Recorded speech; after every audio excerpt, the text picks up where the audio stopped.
Yeah, guys. Apologies.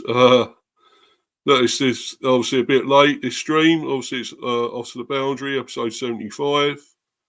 India demolished Australia. England women. That's a secure series win. And as I say, apologies. I had issues with my Wi-Fi. Major apologies. This is going on, I hope. Yeah, this is live. I don't know, I saw something went off there. But anyway, I hope we are still live. Well, on this one I am. I don't know what's happened with the other one. Anyway, apologies.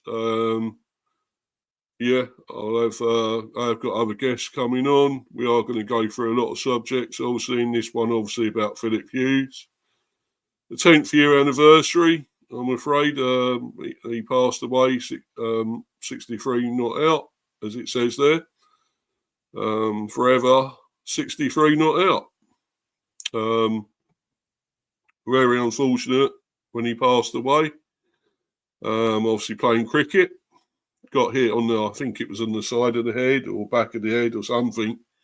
Even though obviously had the helmet on and all that, but unfortunately he still didn't recover. He was unconscious, I think, on the pitch, or they couldn't revive him or something. So I'm afraid he passed away. It was 10 years ago today. Such a shame.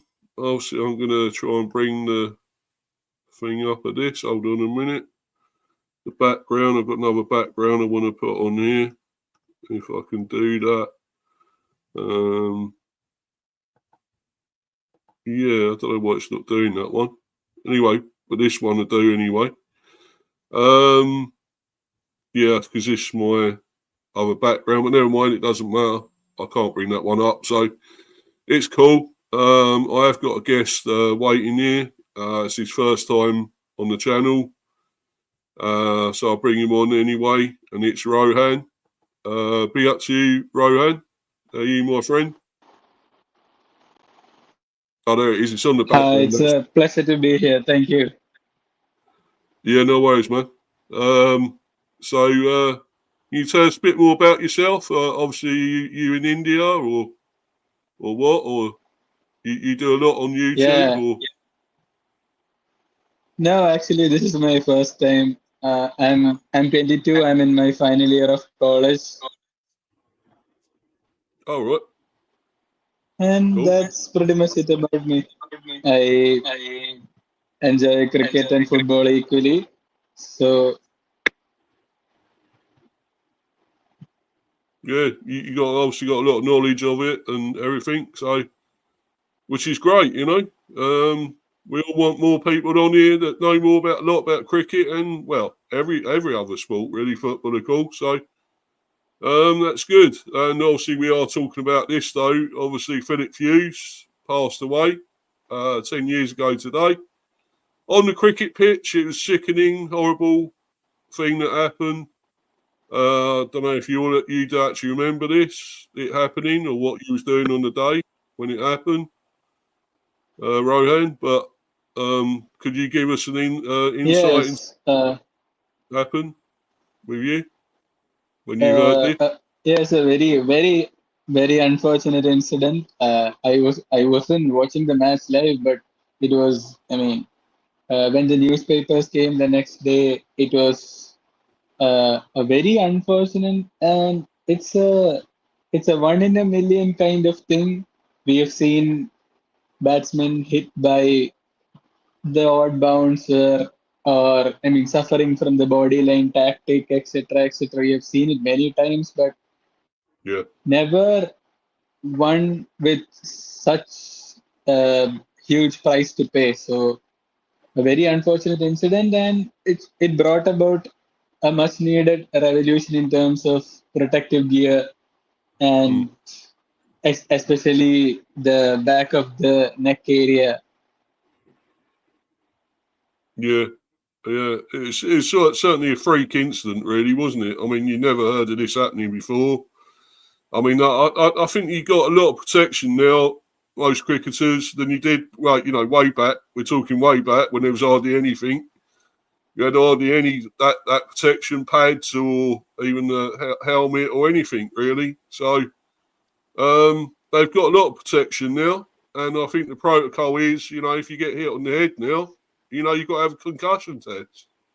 You know, the game stops, doesn't it? And they come on and they check you're all right. They check the helmet and they check the batsman if they're okay. So, which I think is a good thing. I really do. I really like that. It's better to be safe than sorry nowadays. And, you know, it's such a shame what happened to him. You know, I always remember it. Also, I'll bring my other guest on, No Manny, as well. He'd obviously tell us what his thoughts on it, what you remembers of it as well. Big up to you, Manny. Yeah, big up to you, Mr. B. And let me say swagatam to Rohan and welcome to the program. Good to have you on for the first time. Hopefully the first of many. Yeah. Thank you, man. Thank you. Pleasure to be here. You're most welcome. You're most welcome. What happened with has he gone off Hanno's channel or something? I don't know what happened there. I don't know. You know, when I think of this particular incident, 10 years on, it was 2014. And this isn't the first time that we've had people who have been seriously injured by a cricket ball. We need to put into perspective, gentlemen, that the cricket ball is in and of itself a rather, you know, heavy sort of ball made from the finest cork and other materials. And so just imagine a fast bowler steaming in at you, be it Waqar Younis or Shoaib Akhtar or Brett Lee or whoever, and hurling that at you, a short ball at about 100 kilometers an hour. What is your instinct? To try and duck. And in addition, there have been several other players who have been hurt, who have, you know, suffered some terrible blows. Many Indian fans and other professionals in the UK and Ireland will remember the sad case of Raman Lamba, who was also hit in the head, I believe, with a ball while fielding, and sadly he never recovered. And we all, and many of us, the older fans, maybe not myself because I never saw that, will know about Keith Stackpole, who obviously was fielding at forward short leg. And you field at forward short leg, and a batsman, you know, sweeps at you, sweeps the spinner at you, and tries to hoik the ball square leg, and you're in the crossfire. You know, you have to be prepared to either duck out of the way, or if you can take a catch, do please take it. But it is very dangerous. In 2014, you would have thought that there would have been much more done to protect batsmen from being hit. And of course, lest I forget, during the Bodyline series between England and Australia back in the day, the captain, Bill Woodfull, and the wicketkeeper, Bertie Oldfield from Australia, were both smacked on the heart and the head, respectively, by Harold Larwood deliveries.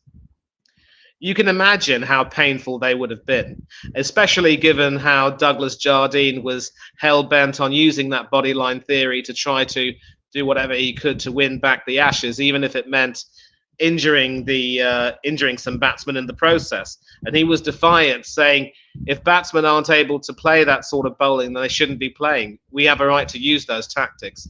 But goes without saying that Jardine was never popular. One would have thought that the protocol used to try and protect Phil Hughes would have been in play, especially in the 21st century. And sadly, it was one of those freak instances where, you know, he got hit in a certain area, and it really affected his, you know, his condition. He was never able to recover, and he sadly passed away. And when you are facing those types of deliveries, it is very important to make sure that you are very well protected these days, and there is a lot of protocol being used. But that protocol should definitely have been there at the turn of the century. There wouldn't have been any excuse. We fail to learn from history, we're doomed to repeat it. We cannot afford to see any more people die. Phil Hughes, of course, he passed away a few days before what would have been his 26th birthday, I believe, which made it very depressing in and of itself. But he was touted as someone who could have been the future of the Australian team in terms of batting. And his death, his demise was very, very untimely. And the outpouring of grief was a reflection of that. And all cricket lovers, regardless of their nationality, would have stopped to really think about the game and how, how much people sacrifice at times in terms of, like, it's a case of basically sacrificing your body and almost in some cases your life, and the courage that is used to that you display to go out onto the field and face that sort of stuff. It's not something to be laughed at, and that goes for any professional team sport, be it football or rugby union, the egg chasing as you would call it, Mr. Jenkins, but sort of the way it is. And all I can say is that I really do hope that we continue to learn our lessons from this, and it is wonderful that we are keeping his memory alive. But let us also make sure that we keep alive the memory of those other souls who were taken away from us far too soon because the game was just too dangerous. And all we can do is hope and pray that what has happened to Phil Hughes and all those other people before him should never, ever happen again. Yeah, well said, Manny. Agree with that totally, 100%. I'm sure Rohan does as well, don't you? Don't you, mate? Yes, I completely agree with what's being said.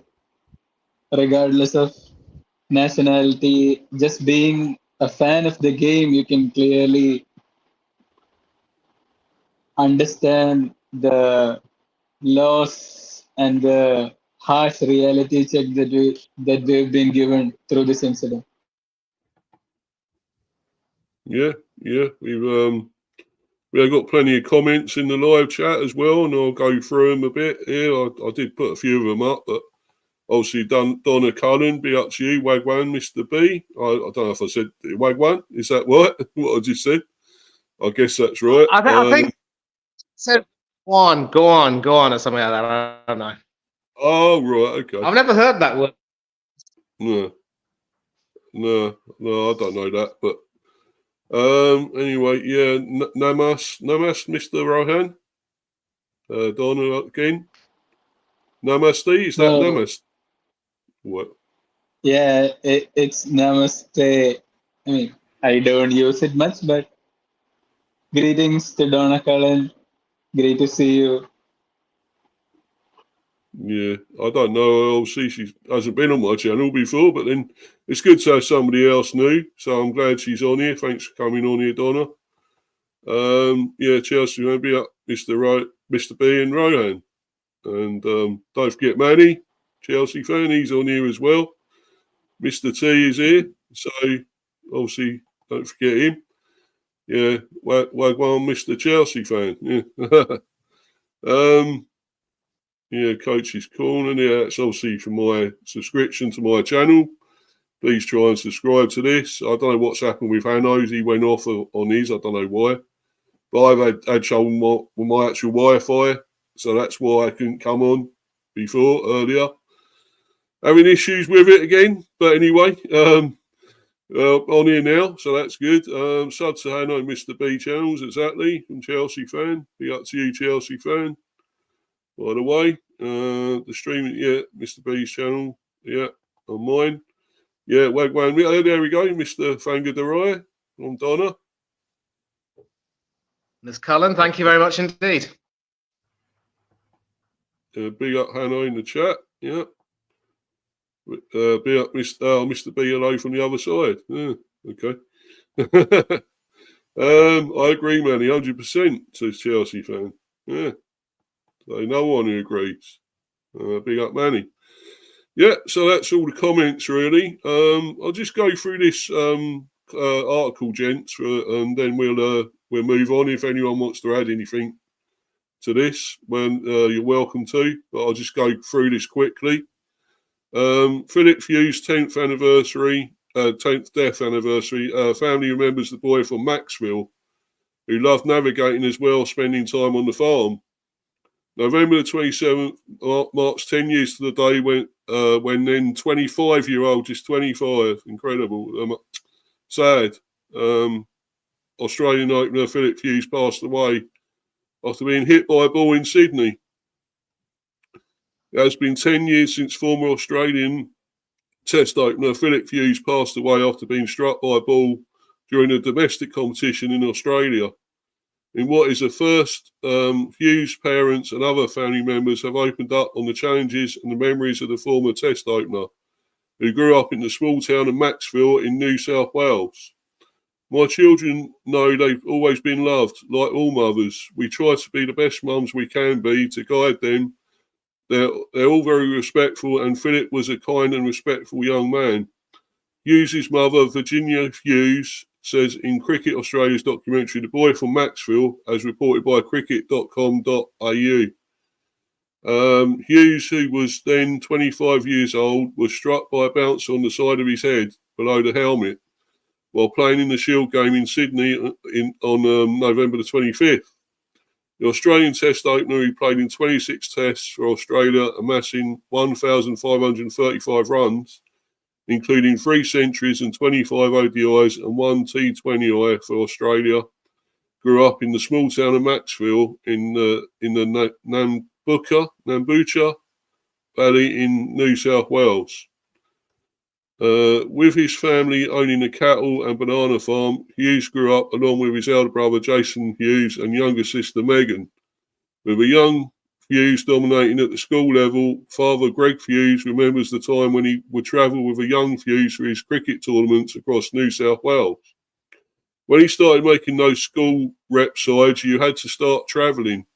Well, he was the only one locally going, and he basically said, "Oh, Dad, you're going to take me." Well, you do that as a parent, you know. So it was the start of many journeys, Philip and I in the car. I suppose half the time we were talking dribble, and people would get lost riding around Maxville on his push bike. Sorry, Philip would get lost riding around on his push bike. And he's the navigator. But we ended up getting to every game, so it worked. And when we'd get back home, we'd stop in the car, and he'd always put his hand out to shake, and he'd go, "Thanks very much, Dad. Never failed." He said it every time. Remembers Greg in the documentary, which will be released on December the 7th, a day after the day one of the second test of the Border Gavaskar Trophy between India and Australia at Adelaide. Hughes underwent surgery after the incident after being rushed from the Sydney cricket ground, but the Australian opener did not regain consciousness and breathed his last on November the 27th, 2014.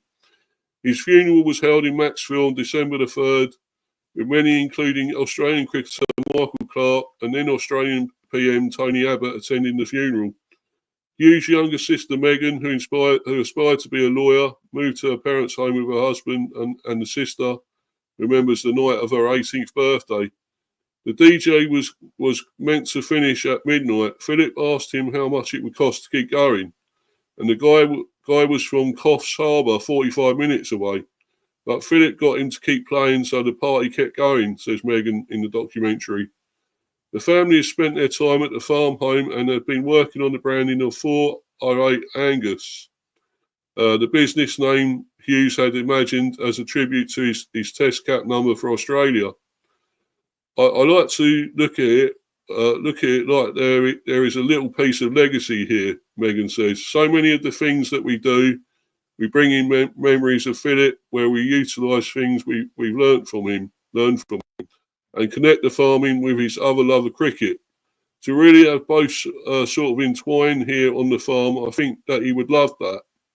He's everywhere here, Megan says. He loved being on the back hill of the property, but every paddock, every inch of this farm he's been around, this place was paradise to him. Brother Jason too remembers Hughes' early days in cricket and how he was initiated into the game with the elder boys playing cricket at the local ground. We were short by 2 or 3 players, and Philip used to whine about, oh, is it going to be a hard ball? I think that's when he started, like loving the game. But you don't know at that age if they're going to be any good, says Jason. With Hughes set to make his test comeback in the coming days before his death, Jason gets emotional talking about his brother playing 100 tests. It kills me not knowing where his record could be today. I'm sure he'd probably have 100 tests next to his name. He just kept fighting, kept coming back. He had this saying, I hit cover drives and cut shots. The more I do that, I can buy more cattle and I can spend more time with my family. So he'd be on the farm with Mum, Dad and Megan, and I'm sure he'd have a big farm by now, says Jason. Very touching. Great article. Are you lads got anything to add to that or want to talk about that? Any of that? Rowan, you can go first. Right. From what we've listened to from Mr. B, I mean, everything has been clearly depicted as to who he was, what kind of person he was, what kind of cricketer he was, and Not too sure we can hear him. unfortunate. Steve, can you hear me? Yeah, I can hear you, Manny. Yeah, I can hear Rowan as well. Well, I can't hear you, so I'm going to come back. Hopefully, Rowan will say what he has to say. Yeah. You carry on, Rowan, because he has to go. He's obviously got trouble with the Wi-Fi, so he'll be back anyway.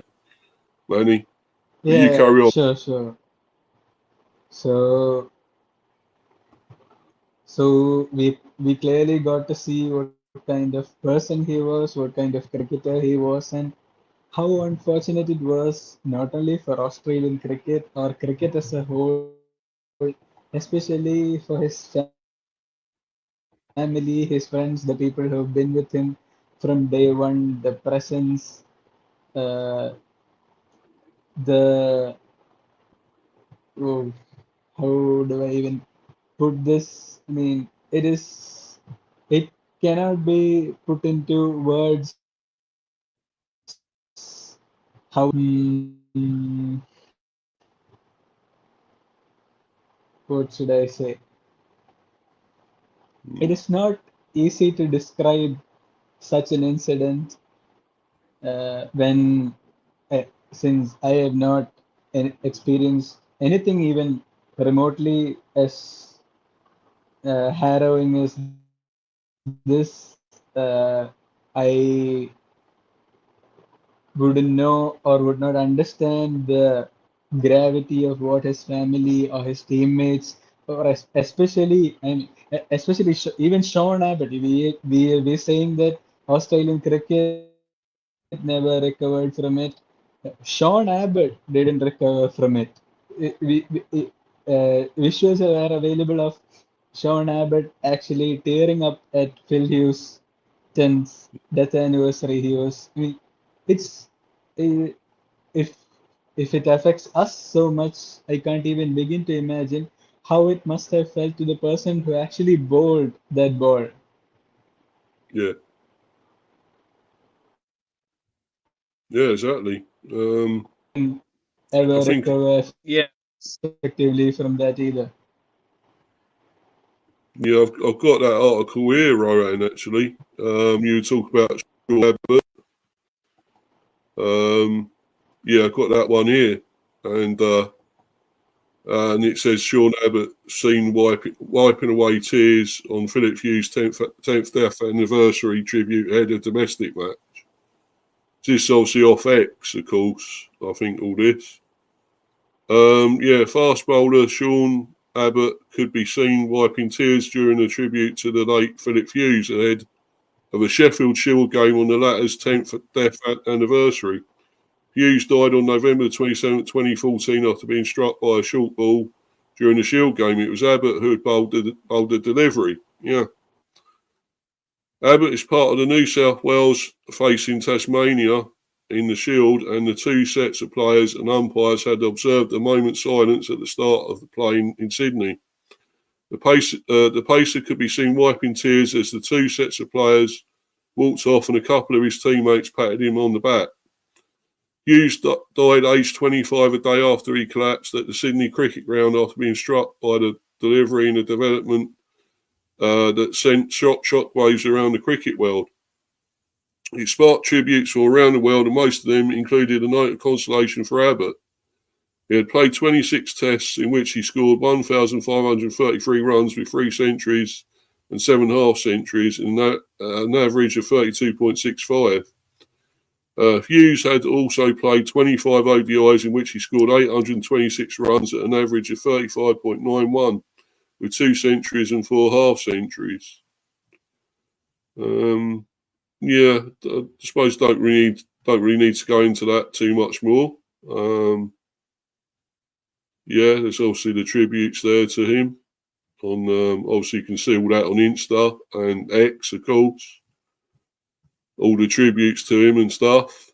But yeah, that must have been rough on him, Sean Abbott, because obviously I don't know if people's blamed him as such. I mean, you can't really say he was going all out to kill him, was he?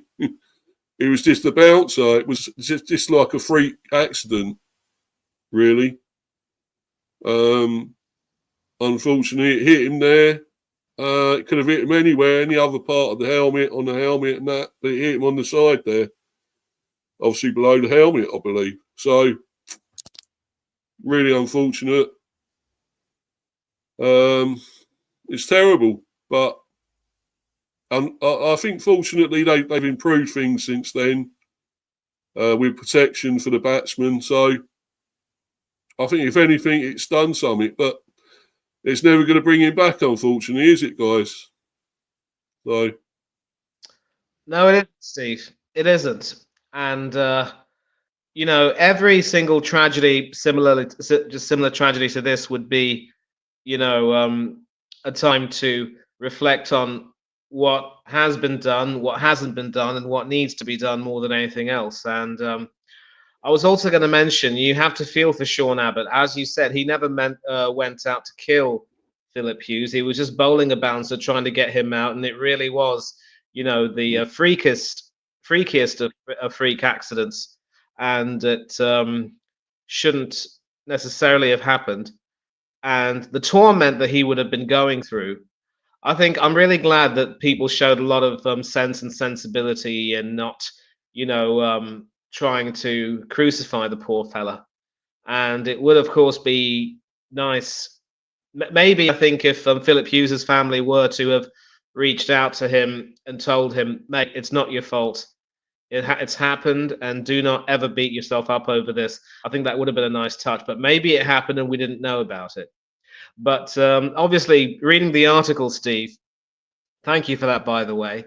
It's amazing how a large number of these cricketers have come from really, really, really simple origins. They're not city boys, well-educated boys in a sense. They're sort of from, the outskirts. And of course, when I think of another legendary farm boy, I think of a certain Glenn Donald McGrath, who grew up on a farm in the town of Dubbo, also in New South Wales, and actually skinned wild pigs for a living.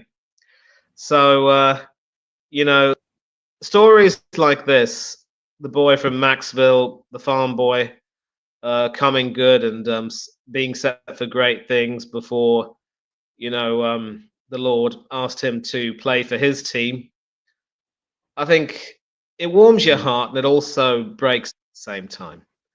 And I think that the banner says it all. Always and forever, 63 not out. And that is how he will be very fondly remembered. But as I've said, we have to make sure that we remember those people who also killed or badly hurt by cricket balls on the cricket field, or suffered from any other issue, and make sure that we keep them in our prayers. And hopefully we will reduce the number of these fatalities, make sure that they never happen again. Yeah, well said, Manny. Well said. Brilliant. But I was just finished off by saying our thoughts and prayers go out to the Philip Hughes family. at this time of his anniversary of his death, obviously. And that still goes on for them every day, I'm sure. I'm sure they think of him every day. And he'll never be out their memories. And they will have all the memories, the photos and everything that whatever they've done with him, all their experiences with him, will always be going on, be carrying on in their life. So thoughts and prayers go out to you at this sad time. But we'll move on, guys. It's sad one, but we have to move on, obviously. And we're going to something else. We're going to the what should we talk about now? How about this Champions Trophy meeting? Apparently, is it still going to go ahead? I don't know if Rohan's still there. If he's got any thoughts on this, I'll get to that. Yeah, sure. From what going I've ahead? seen, it's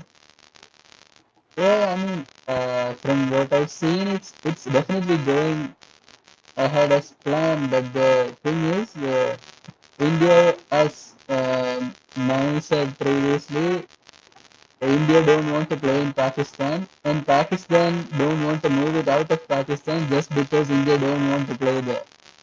It's as simple as that.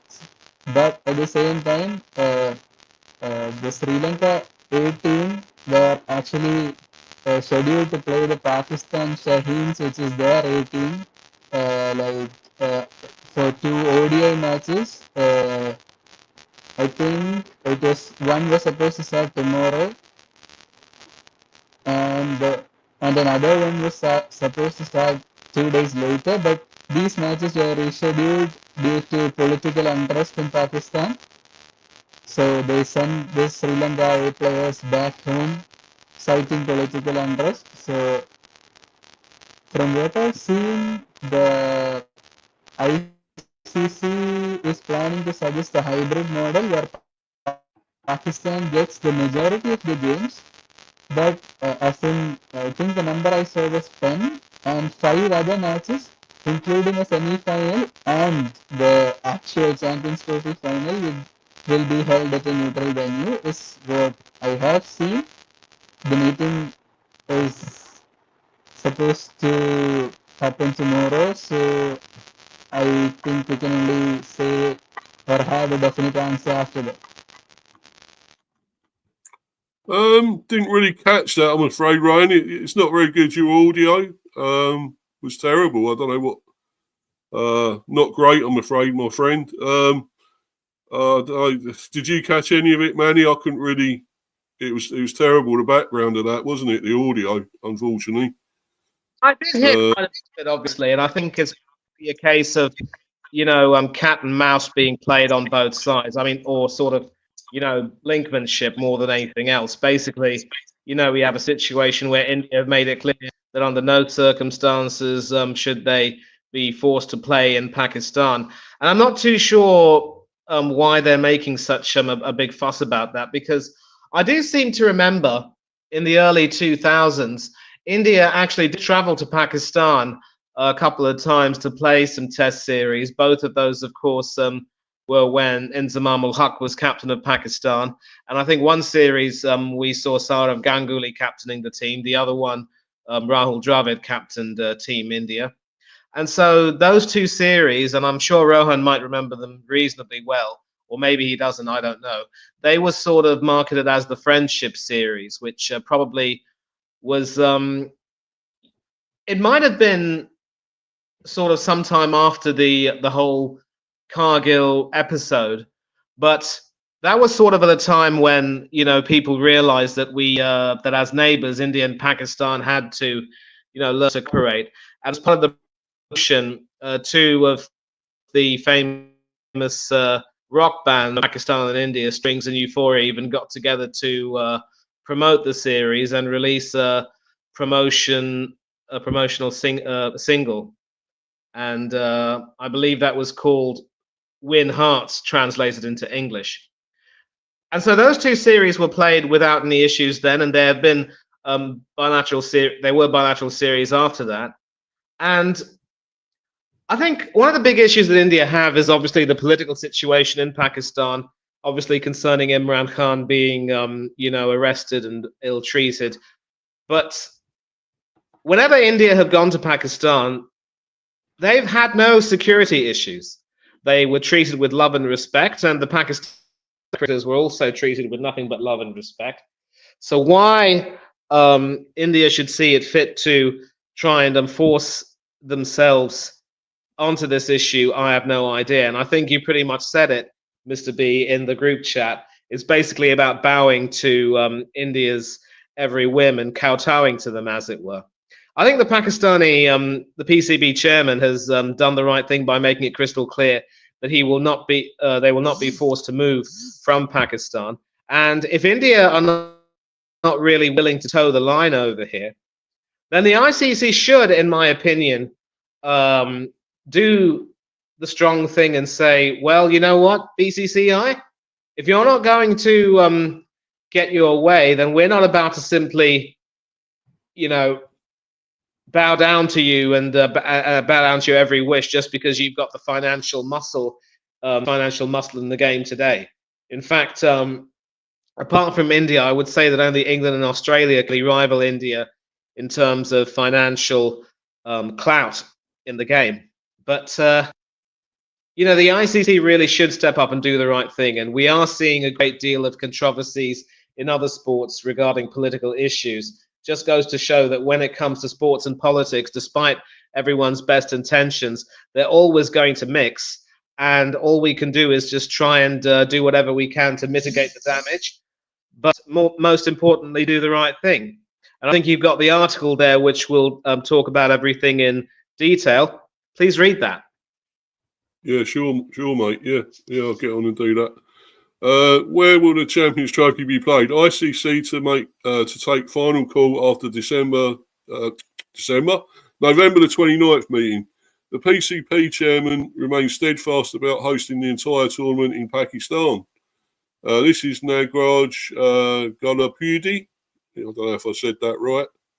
Or Golapudi. Yeah, right. The ICC has called for a board meeting on November the 29th, hoping to get a clear answer on where and how the 2025 Champions Trophy will be played. With India not willing to travel to Pakistan and with Pakistan refusing to back down and adopt a hybrid model that allows India to play their games in the second country, it's likely members will be asked to vote on a solution.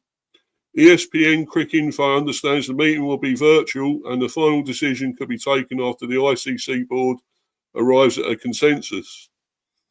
While the window for the 8-team ODI tournament has been earmarked between February the 19th and March, the ICC has not announced the dates as well or schedule formally. Normally, for a global tournament, the ICC has in the past announced the schedule 100 days prior to the event.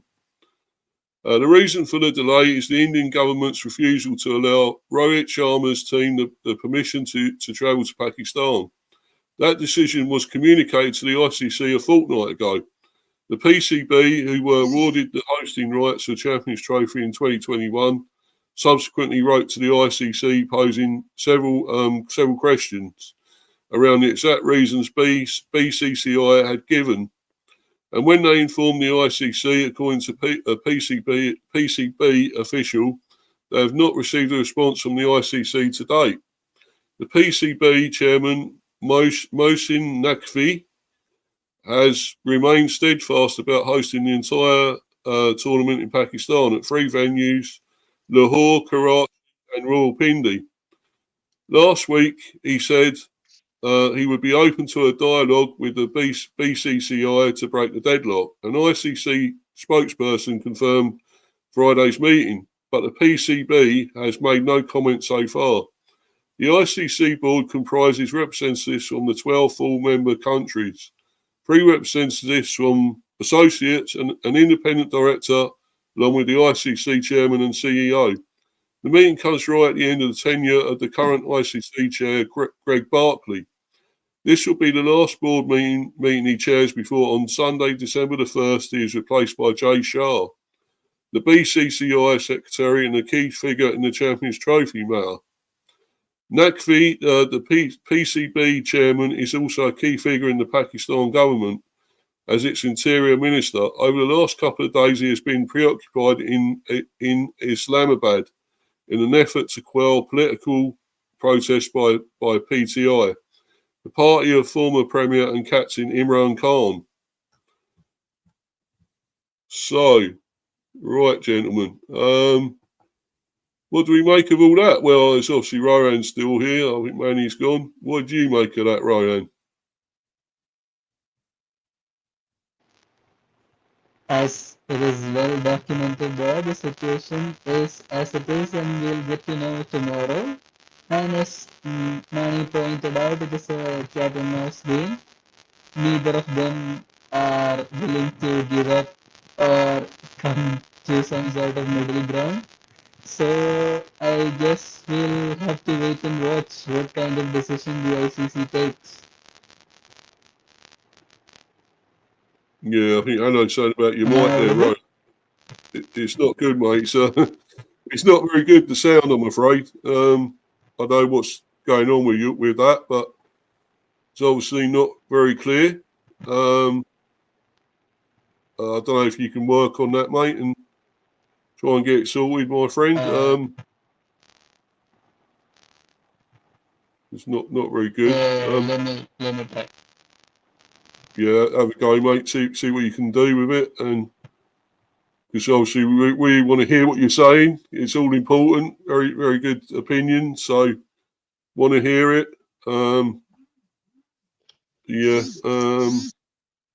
What's that Hanno saying there? Lift up your phone, maybe if it's down or on something.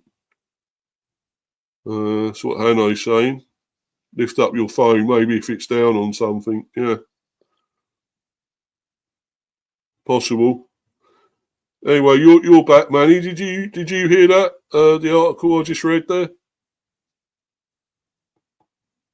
Yeah, I heard most of it, but for some reason, Steve, I was kicked out before you could finish reading it, and I think we still haven't heard from the BCCI what their specific reasons are. So if the BCCI are just going to be coy about all of this and say we don't want to play in Pakistan for some reason or another, they've got to be told to put up or shut up. They've got to be told, just tell us why, because you have played bilateral series against Pakistan in years gone by. Maybe not in the recent past necessarily, but obviously in years gone by, and you've had no issues. What are the security concerns? And they can be addressed. But for India to just throw their toys out of the pram, I'm sorry, but that is just inexcusable. Yeah, I totally agree, Manny. Totally agree. That is terrible. They're acting like little kids at the moment, and I think it's time they grew up and started sorting this out. Really, it's not good enough, because it's an important thing, and everyone wants to see it. We all want to see the best teams playing. Obviously, India, Pakistan, and all that, and all the others. So we want to see all the good teams playing in this trophy. So it's terrible. Do you think it's all down to India, though? Do you think it's all India's fault, or not? It is Pakistan's as well, I suppose. Why would it be Pakistan's fault?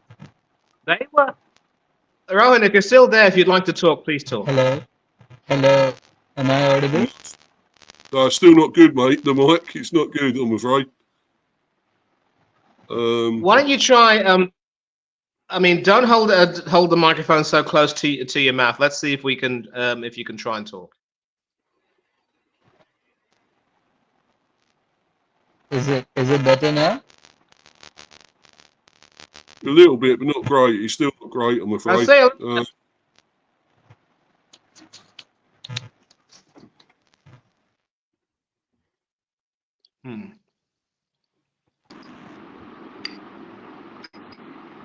Okay. What about hopefully, now? maybe the problem. Perfect. Yeah, brilliant. We can hear you now. Brilliant. Yeah. Brilliant, mate. Great. Yeah. Do you want to have your opinion again? Say your opinion, because obviously we didn't hear it properly the first time. So do you want to say it now, Rohan? Yeah, so as Manny said, it's basically just a cat and mouse game. Neither parties No. are willing to give up, come to some common ground. And about the recent incidents that occurred in Pakistan, so that's what I was trying to say earlier, but my audio was being of very low quality. So what is happening right now is Pakistan Shaheens, which is their A team, and Sri Lanka A team, were scheduled to play 2 ODIs at Rawalpindi in the next 3 days, but Sri Lanka A players have been sent home by the PCB, citing political unrest in the country and prioritizing the players' security. They have been sent home. So obviously, I'm not saying this as justification for the BCCI's decision to not at all play in Pakistan. I don't have enough knowledge to say whether it's the right decision or not. But if the question is whether there is political interest in Pakistan at the moment, there definitely is, because they have just cut short the Sri Lanka A's tour of Pakistan and send them back home, citing political interest in their safety. So are there problems? Yes. Are the problems as big as it seems, or as big as India or BCCI are making it out to be? I don't know.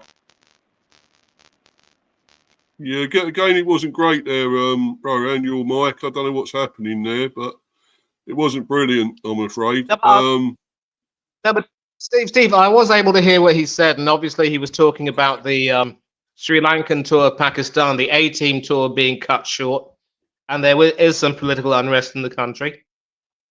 But if that is the case, has to sort of step in here, and we all know about the precedent of how the Women's T20 World Cup was switched at the last moment from Bangladesh to the UAE in lieu of all of the things that were taking place in the country.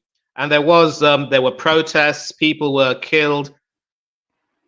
We still don't quite know what's going on here. And there is still probably some time for the situation to be resolved, I think. But I think we need to know what's going on. We really do need to know what's going on. But then if the situation is that serious, why haven't the other teams made a big statement saying that they don't want to play in Pakistan either? It seems to be India, the only one who's making the big noise about it, and still don't quite know what's going on. As if we have some more knowledge of the facts, as Rohan was saying, we probably would know a little bit more about it. But on the surface, it does seem as though India is trying to flex its muscle. And obviously, given that many of us do follow the IPL, I should add a disclaimer that I'm not necessarily the biggest fan of the IPL. The ICL, which came before that, was something which I quite enjoyed because it had a much purer concept of really focusing on, exclusively on uncapped players and talent from far away, and only bringing retired ex-internationals to sort of come and act as mentors. But because it was a breakaway group, and the obviously the BCCI didn't like the fact that it was created before them, they cried about it and made it illegal. But since then, if you've noticed, Steve, the BCCI have tried to, talk about flexing their muscle in terms of trying to force test countries to, certain players to choose between earning money in the IPL and playing for their nation, and try and have so much of an influence, bigger influence. And my biggest fear is that it could end up affecting international cricket in some way or another. But back to this particular topic, there needs to be a resolution. And if India's claims of severe unrest are in fact, unfounded, then clearly should be no real need to bow down to them. But of course, if the situation is serious, and maybe we'll get an idea, it could very well be that the tournament will have to once again be held in the UAE, and the revenues sort of diverted to Pakistan cricket, as I hope it was diverted to Bangladesh cricket, the BCB, when the T20 Women's World Cup was held there. I just hope there'll be a resolution for this. I really do. Yeah, don't we all? I think we all do. I mean, it's seems to be rumbling on, doesn't it? I mean, can't they just get it sorted out and just get on with it? And let's just, you know, we want to see these teams playing. It's a big thing. It's a very good tournament, this Champions Trophy, isn't it? All these teams, brilliant, you know. So we want to see it go ahead. And, you know, India have got a lot, you know, they like to think they're above a lot of other, and I'm not against India at all. I love India. Look, I'm not against them at all. But I think they still seem to think they're in the rights to have, you know, above these other teams. And, you know, everything should go their way. It should be, you know, it's one rule for them and not for everyone else. It's, I just don't know why they like that. I mean, I do love India. I love the lot of large people from India, like yourself there, Rohan, and others. All great people. I just don't know why, though, they're causing all this shit again. And apologies for the swearing, but you know that is the case. Why do they kick up the fuss? I mean, you know, as I said, Pakistan are causing a little bit because they're not budging either. So who exactly really is in the wrong? We could say it's definitely India, but then are Pakistan making it worse as well? I mean, I know Manny doesn't agree with that either, but I don't know, are Pakistan slightly to blame as well or not?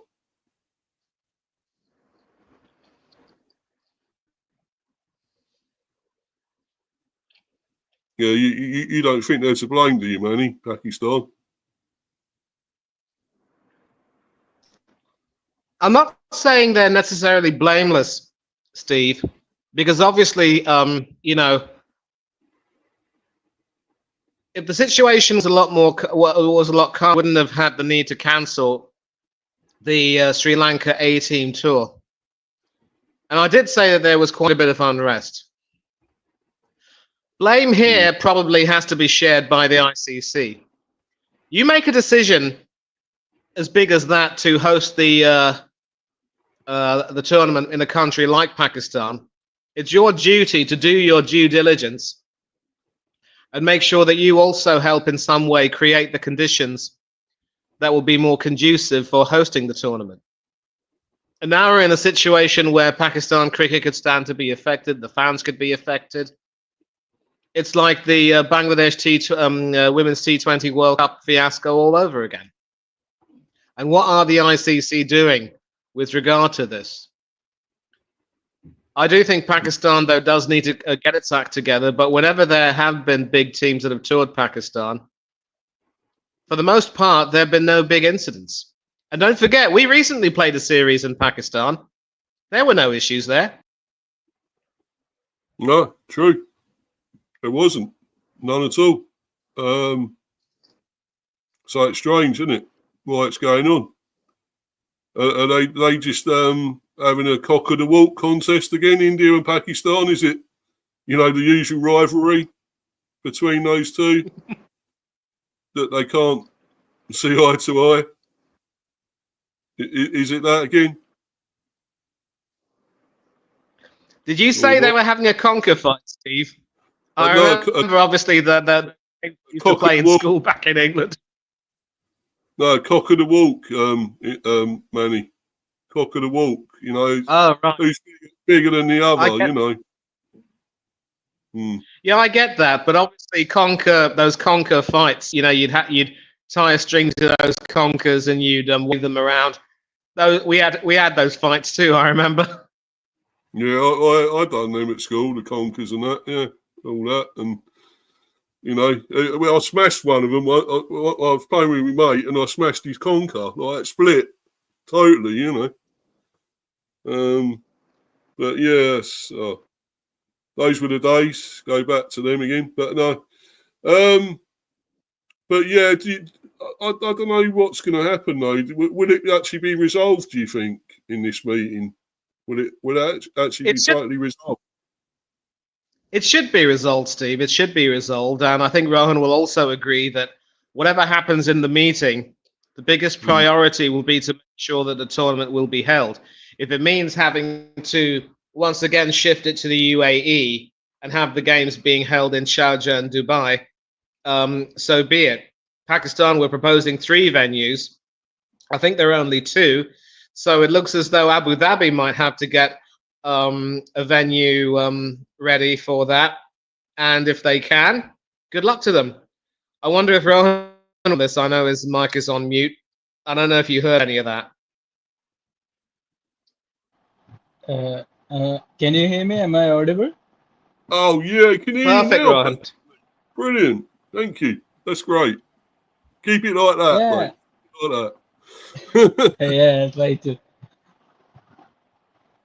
Yeah, I agree with what Manny said, and what ultimately we need is the ICC tournament to happen, and we want to watch good cricket, and we want to watch the best teams play against each other. So that's what we want, and I hope that we can come to some kind of a peaceful resolution soon.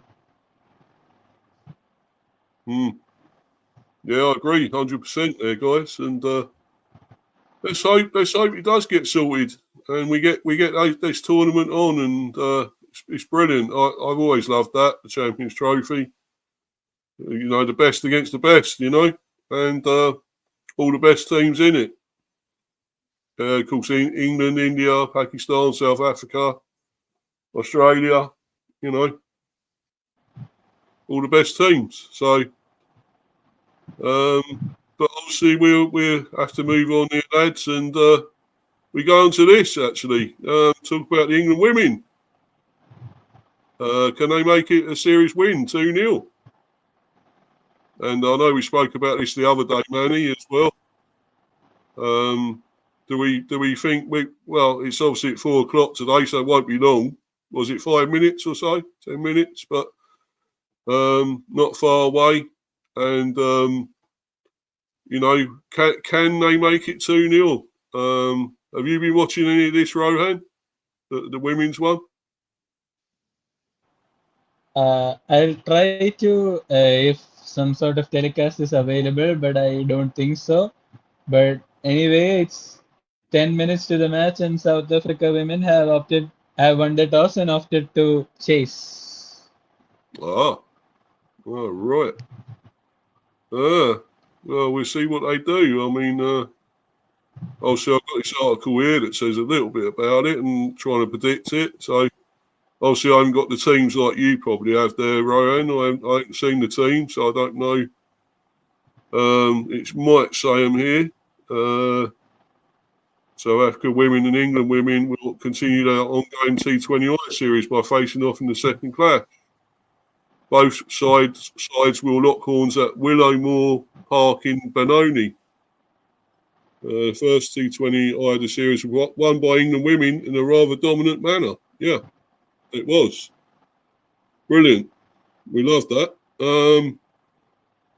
The pitch report, the surface at Willowmore Park in Benoni is one that is preferred by both the batters and the bowlers. With such a balanced pitch in play, the batters should look to stay patient in the early stages of the game. And opting to bowl first after winning the toss would be a wise decision. It's got the probable predicted 11s. I don't know if this is the ones, but we'll see. Lua Wolfart, of course, I'm sure they'll have pretty much the same team. South Africa, Tasmin Brits, Annika Bosch, Suna Luce, Anna Reid Dirksen, Non Dumisa Shangasi, Nadine de Klerk, Sinalo Jafta, wicketkeeper Elise Mary Marks, Non-Kilaleku Malaba, Yanda Halubi. Oh, God. I hope I've said them right. There's some very tough names there. Steve, you've done well. It's the same team from the last game.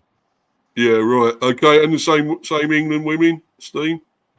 Danny White Hodge, Maya Boucher, Sophia Dunkley, Nat Skiver Brunt, Heather Knight, Amy Jones, Freya Kemp, Sophie Eccleston, Charlie Dean, Sarah Glenn, and Lauren Bell. The same? Yeah, so Dunkley keeps her place. No room for Capsey to return. Maybe Capsey could come back for the third game if Dunkley fails or if England win, because if you secure the series win, get some of the fringe players playing. Yeah, they're obviously going to talk about the best bats women there, and obviously Nat Skiver Brunt is definitely one. As we know, brilliant again in that first one. But should it always be down to her? I don't think it should be. I'd like to see the others turn up. I'd like to see, obviously, Dunkley and all that play a part. Oh, and today in the starting 11, it's how do you say it? Is it Lauren Filler or Filer? How do you pronounce it? Filer. It's I think it's Filer. Filer. Lauren Filer's playing instead of Bell. Oh, right. Okay. Oh, Well, these are only probable, Very- these ones. So, yeah. I think that's probably because Bell was rather expensive in the last game. If you remember, Steve, she went for 40 odd off her 4 overs. So Filer's come in to try to shake things up a bit. But now she's going to be bowling in the second innings, so it'll be very interesting to see how well she does. She's got a tough task bowling to those South African batswomen. Let me tell you that. yeah. Yeah. I thought they would go with pretty much the same team, but I suppose that's only that one change. So, but yeah, Yeah, I there's like. only one change. Yeah, and South Africa have got the same team, haven't they? I think. Yeah. Yeah, some more comments here. Chelsea fan, good win for England women first game. Yep, brilliant. Hanno, looks like nice sunny skies. Yep. See if we can beat you again, my friend. Yeah, make it 2-0. Win the series. I'd love that. Come on. Come on, the English women. And that's obviously match prediction. I'm not gloating at all, fellas. You know, I'm not going to gloat, to Hanno. I know he'd do that to us, but we wouldn't. We wouldn't do that, would we? Come on.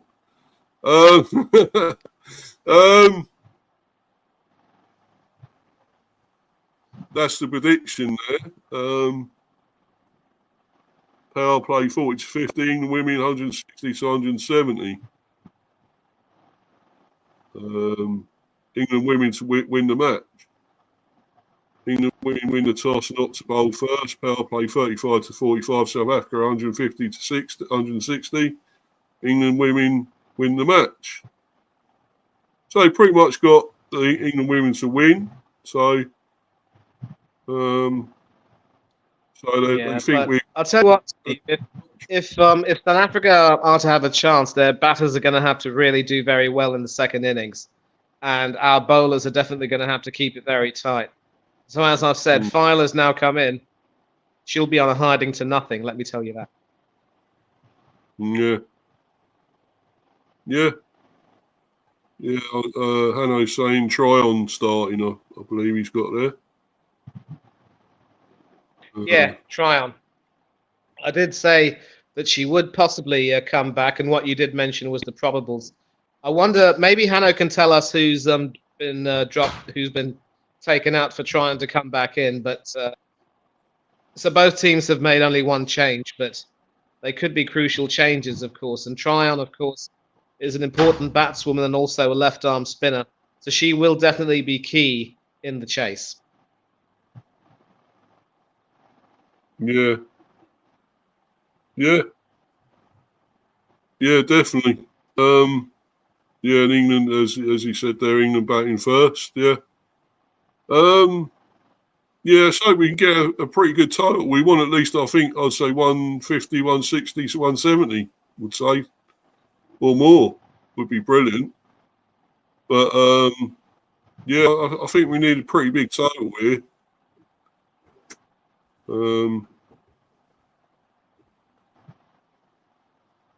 And most importantly, we need to take our catches, Steve.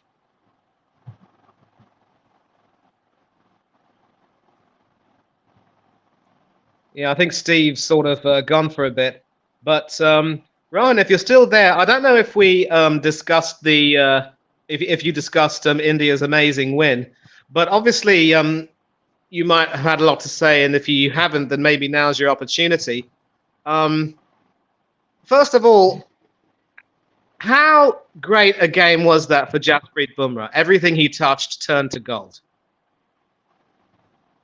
It was an absolute masterclass from Jasprit Bumrah right from ball one with ball in hand, as well as with decisions taken with respect to captaincy and field settings as well. Because under Rohit, we have seen that he tends to take the foot off the gas a bit too much.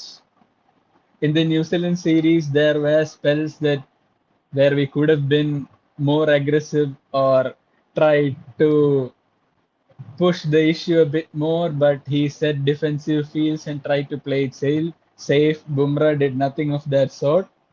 And especially because he is the captain, now he knows himself best. He knows how to manage himself best as well as the fast bowlers around him.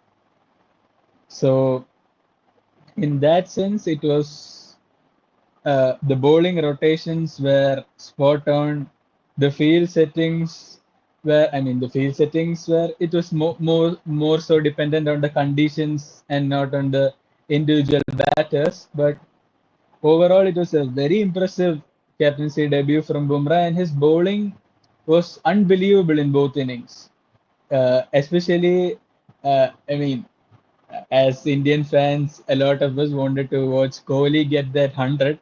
But me personally, more so than the 100 from Kohli, I wanted India and specifically Bumrah to have a go at the Aussies in that last half hour, and we got that, and we got not one, not two, but three wickets, including the night watchman Cummins and Manas Labuschagne, whom Cummins came into cover for. So that was excellent, and Bumrah's new spell with the new ball for Australia's first innings was simply incredible. He was unplayable. I mean, there is a reason why Manas Labuschagne scored 2 from 52 balls, and I can confidently say he didn't make contact with at least 35 of those. Yeah, and that is, of course, why Bumrah is now currently rated as the best all-format bowler in the world. You've had Nasser Hussain and Michael Atherton saying the same things about him. I probably would go so far to say, though, Rohan, that the match was probably won where in Australia's first innings, because I remember, of course, watching a bit of the telecast and seeing India losing a lot of their top order wickets and being in a precarious position and having to depend on Rishabh Pant, Nitish Reddy, and a few others to try to, you know, nudge and nick and edge a few runs that really made the Australian fielders mad. And getting out for 150, at least, you know, there was the psychological barrier of, you know, at least getting 150. It was slightly better than 146. But when Australia were reduced to 61 for 7, I thought that's it. That's the match in India's favour. I was very surprised, of course, with the way the Optus Stadium pitch, you know, behaved a bit.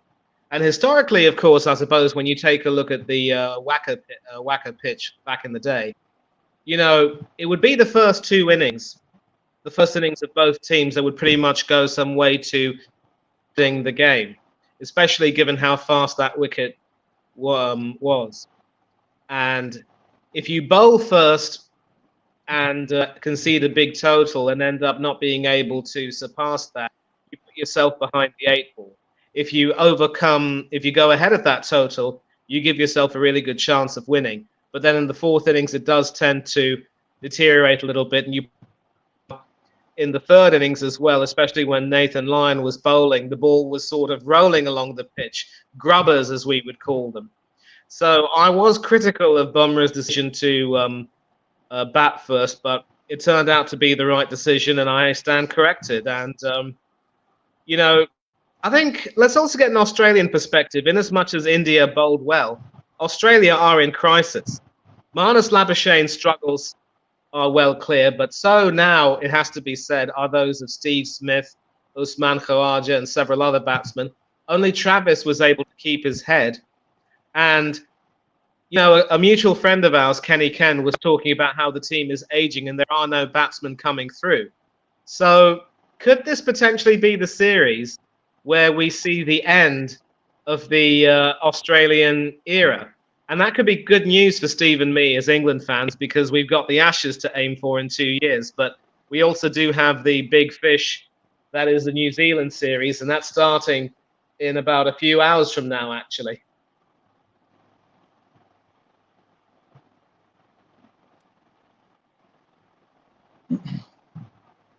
So Rohan, are you still? basically, yeah, I'm here.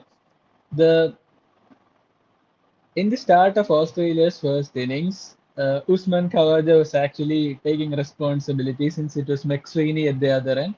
Khawaja was, rotating the strike well, but and trying to ease McSweeney in on his debut. But facing Jasprit Bumrah on your debut with the new ball is not something you would want. And McSweeney, it was more of a welcome to cricket, welcome to international cricket moment for him, in a sense. And more, and he was out LBW to an absolute peach from Bumrah. It was a really good delivery, but as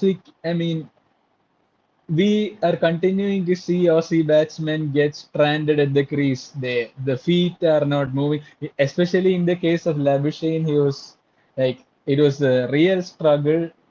He was, one of his strengths is actually leaving the ball really well. And I mean, you can only leave so much when you haven't scored for 30 odd balls, and as in you're not rotating strike, the batsman on the other end is not scoring.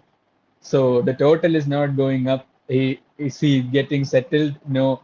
So the overall sense of stability was absent in the Australian innings, and the individual quality of the Australian, it's not like Labuschagne or Smith are bad batsmen. They are actually two of the best batsmen. Steve Smith is arguably the best test batsman of the generation, no doubt. But I think it is more of a mental adjustment or a mindset adjustment, because we could see that with KL Rahul before this series, KL Rahul played beautifully in the second innings and in the first innings as well.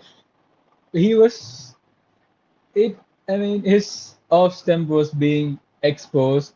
His spin game, which he had improved on really well, he was struggling with it. So I think it has more so to do with the mindset and what is going on inside your head rather than actual technical or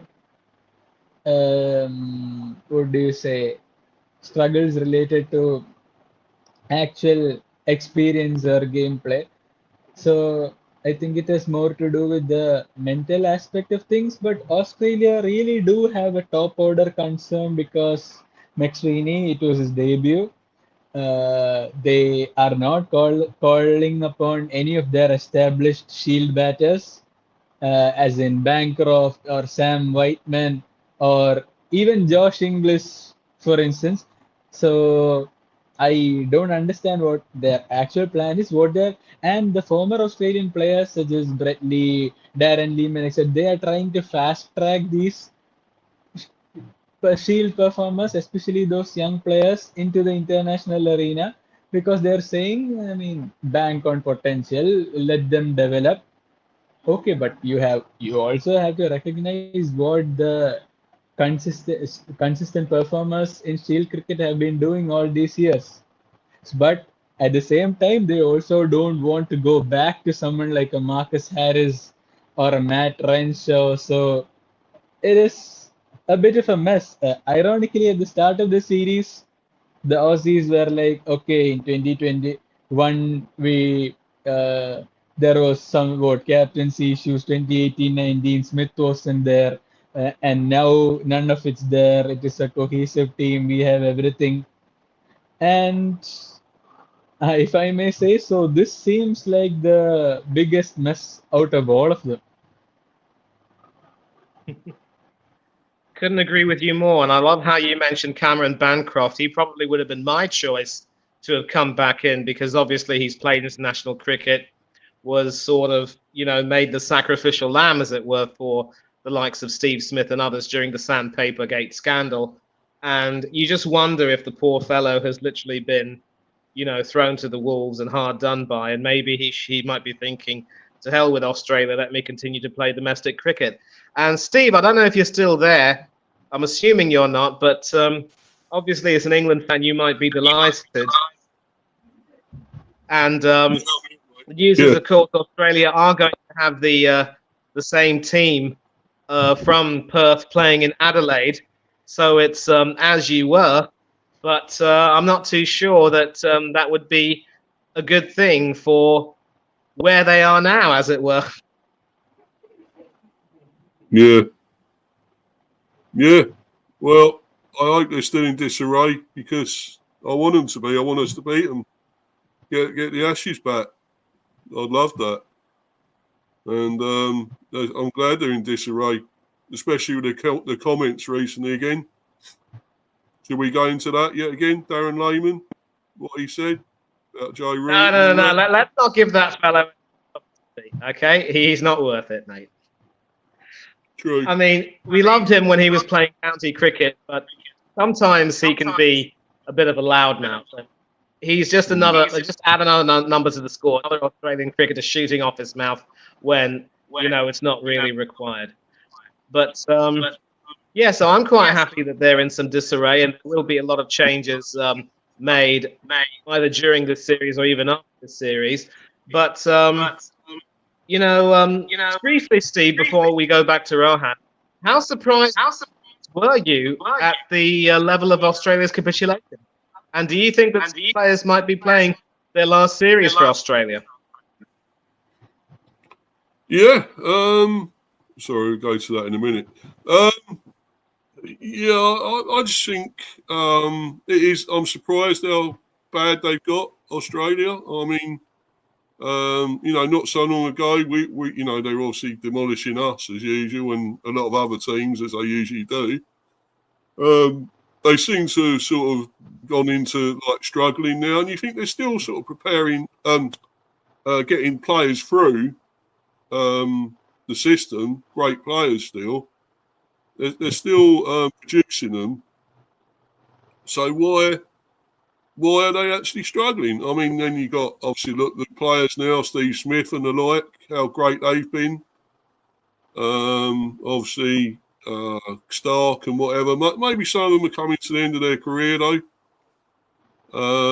Hazelwood, they've all been top players, top performers, and Cummins, of course, as well. I mean, I love it though. I love that they're in this disarray. I really do. I think it's brilliant. Like they were lording it over everyone for so long. Now they can go through the shit like we had to. Why not? I couldn't agree more. And we'll probably just I think we'll probably start to move on a little bit, and maybe if we can talk about another topic, or else start wrapping it up. But Rohan, I think you can have the last word on this one. Obviously, India will be high in confidence going into Adelaide, but there should be some changes made. I think it was mentioned that maybe Rohit Sharma will come back in for Devdutt Padikkal, and someone else like maybe Dhruv Jurel have his place under threat. Who do you think will be playing for India in Adelaide?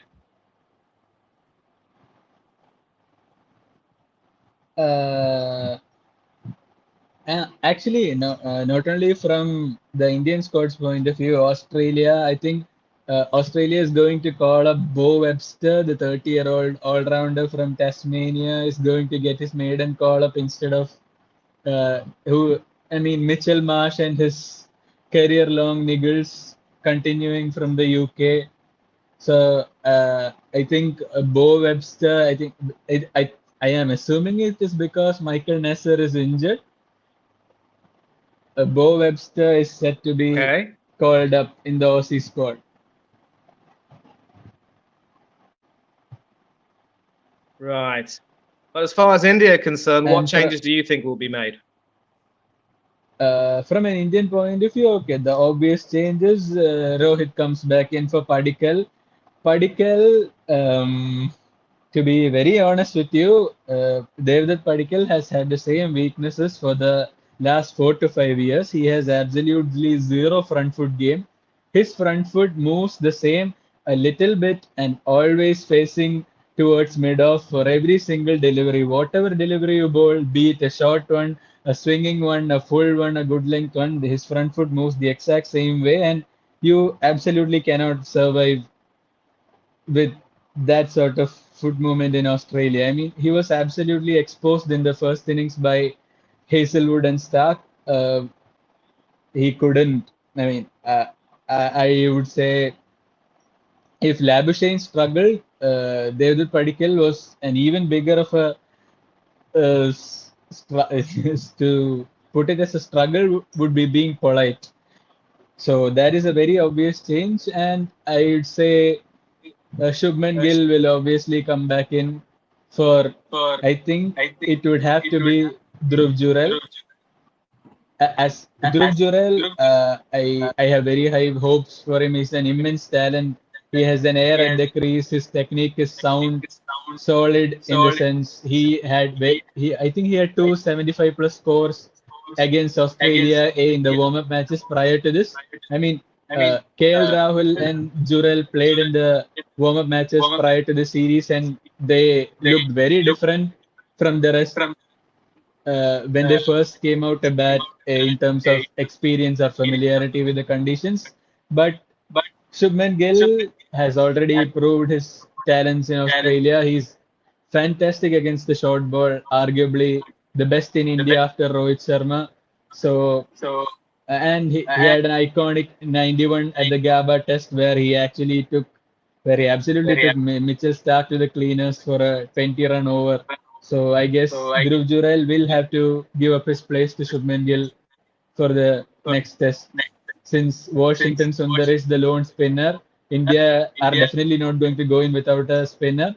And the only other spot under question was Nitish Reddy, but Nitish Reddy played two brilliant knocks in the first innings.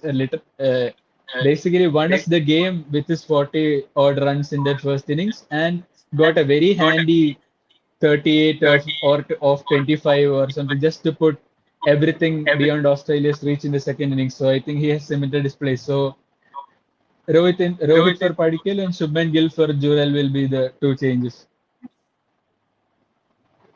But then, as you've said, if Washington Sundar is a lone spinner, surely, as well as he plays, wouldn't you want back someone Swin Origin, perhaps? Actually, personally, I would have picked Ashwin ahead of Sundar just to have that extra quality and experience in it. But for some reason, the Indian team management picks purely based on the conditions and not on pedigree.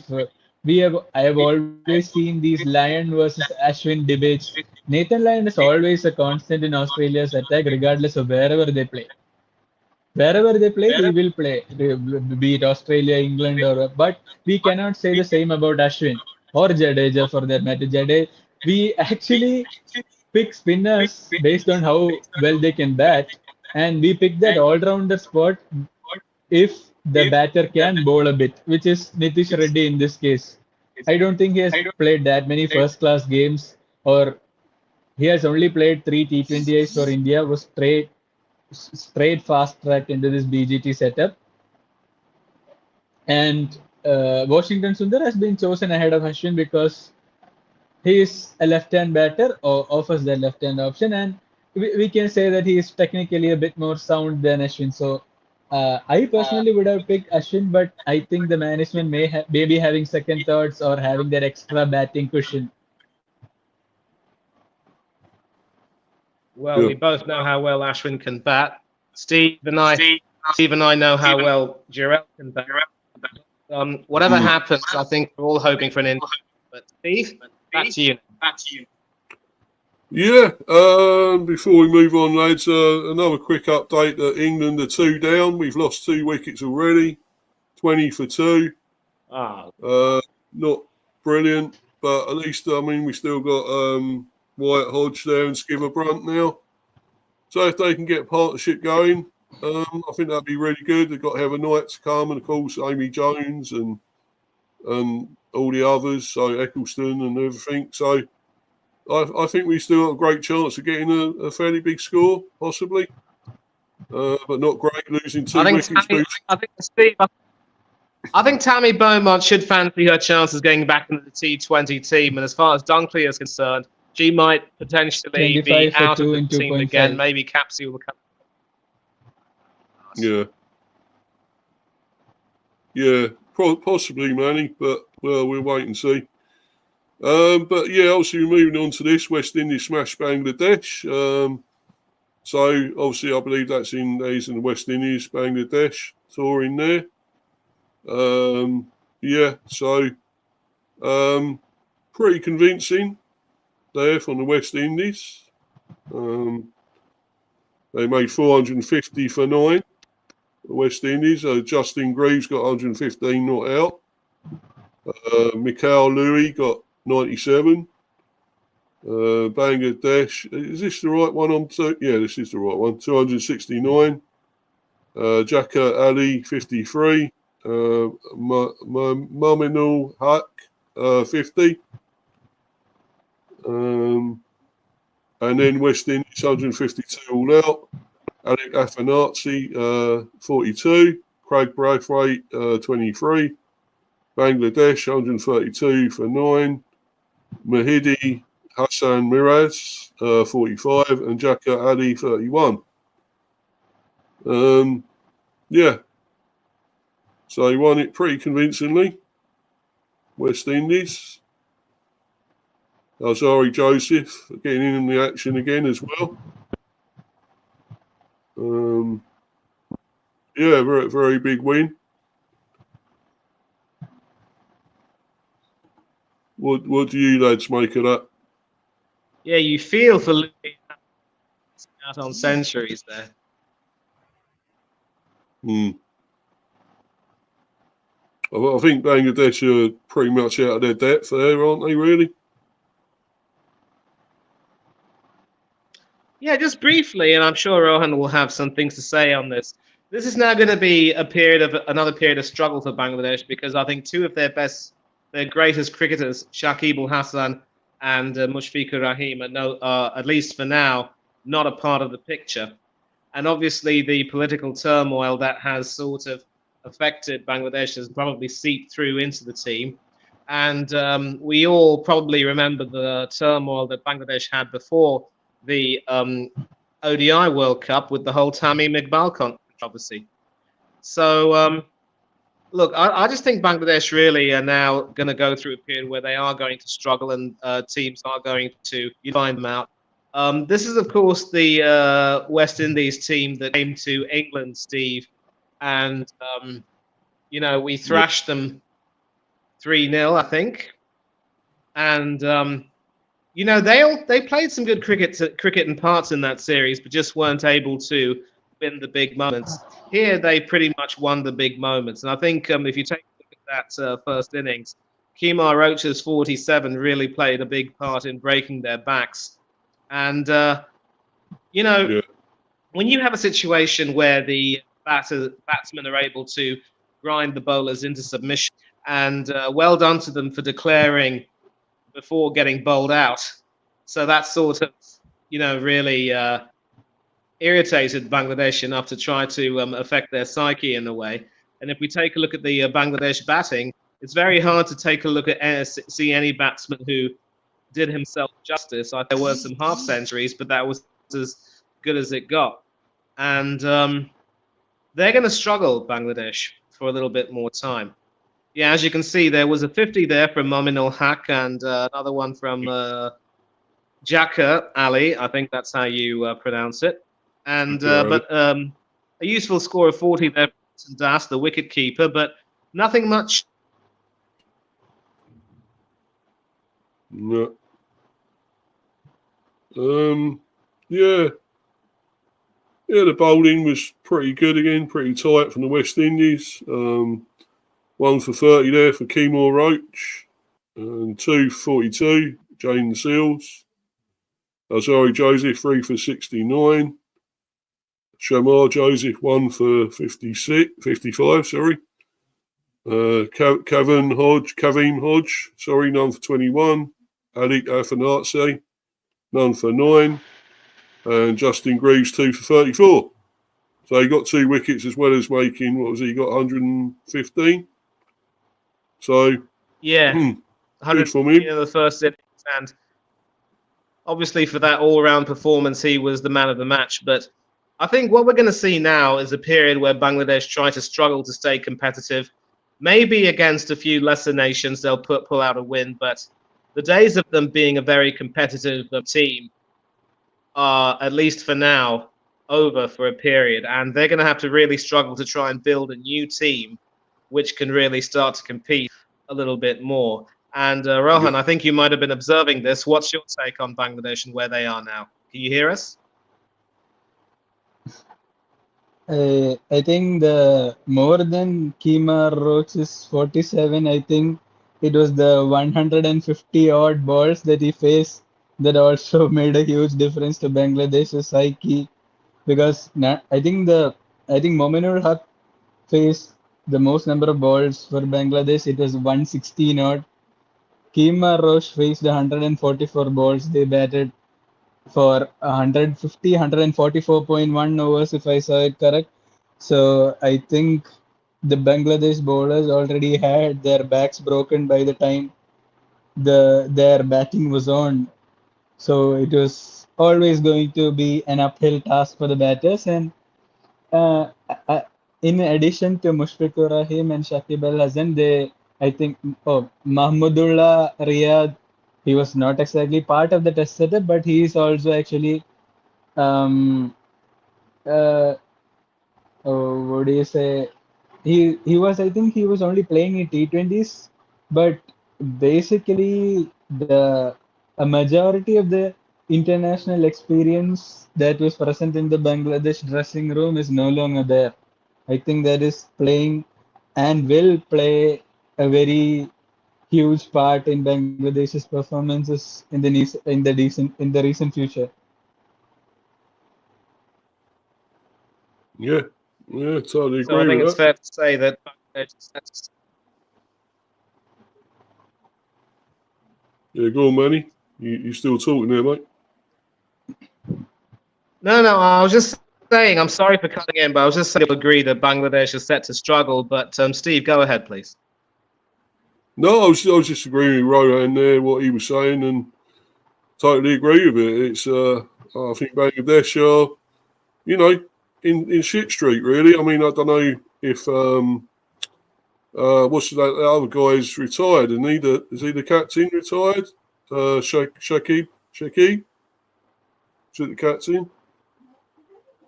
He was the former captain, but obviously he had to give up the captaincy because he had an eye issue. And it was Najmul Shanto who succeeded him. But now Najmul isn't even in this team either. So there are some issues with the team right now. And sadly, they are set to struggle a little bit. Yeah. Yeah. It's a shame. They're a really good team, I always thought they were a very good team, Bangladesh, but you could say they were pretty much the underdogs at one stage. They've always had some very good spinners, though. I always thought really good spinners. And of course, the captain, Shakib Al Hasan, was brilliant. Spinner and a batsman, of course, all rounder. But obviously, they're on their way, on a bit of a dip now, on their way down a bit. But I'm sure they'll come back at some stage and be a very good team again and keep, producing some surprises and whatever. But obviously, we'll move on now and we go on to something that I'm sure Hanno's looking at closely, and that's this one: South Africa in trouble versus Sri Lanka. And so I put this page up. There we go. There's actually some rain there. South Africa in trouble versus Sri Lanka. I believe this is in Sri Lanka, is it? This game, this tour. It looks as though, I think. Yeah. Oh, it's in South Africa. Oh, right. Yeah, 80 for 4 there versus Sri Lanka. So there's obviously been rain. Only 20.4 overs played on the opening day, which isn't great. But so do you think, what can you see happening here, Manny? Do you think think South Africa should win this, or Sri Lanka looking good or not? Well, I mean, Sri Lanka certainly started the game bowling really well and having them in trouble. You know, when you got 4 wickets down, it's not really a good look. And certainly, yeah, David Bedingham there. A lot has been expected of him after his triumphant return to South Africa from playing county cricket in Durham. And you know, he obviously his struggles are there for all to see. And you've got to credit Sri Lanka for the way they've applied themselves. And, Yeah. you know, and then, of course, even Bavuma and Stubbs having some struggles. And if we take a look at the scorecard, we have to find out, just take a look and see who actually did themselves any kind of justice. And, yeah, it doesn't make for very good reading. I mean, Bavuma's still there, not out, but he's not exactly comfortable. If it does make things a little bit better, Marco Jansen, we all know that he is a dangerous batsman and he can certainly come in. And then, of course, you've got the lower order batsmen. At least 2 or 3 of them can bat a little bit. They can add ons. But well done to the Sri Lankan bowlers. They've been lethal, economical, whatever you want to say. And they've pretty much made South Africa struggle today. So South Africa have got a lot of work to do, but Sri Lanka definitely in the ascendancy. And I think they're also a team right now, and maybe Rohan can agree with me on this, that are sort of having a bit of a renaissance after some difficult years. And let's not forget, Steve, they beat us in the 3rd test of that series when we were supposed to, you know, have, we were expecting to at least have a whitewash, but they beat us quite well.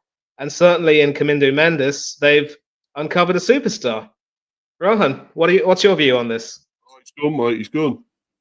He's gone. I don't know where he's gone, but maybe he's not here. Shame about maybe that. Maybe he'll about it in the group chat. Perhaps. Yeah, he's got a lot of good things to say. He's got a lot of good opinions, that man, and it's great having him on. I hope he does come back, you know, because he's got some great knowledge there, hasn't he? So let's hope he does come back.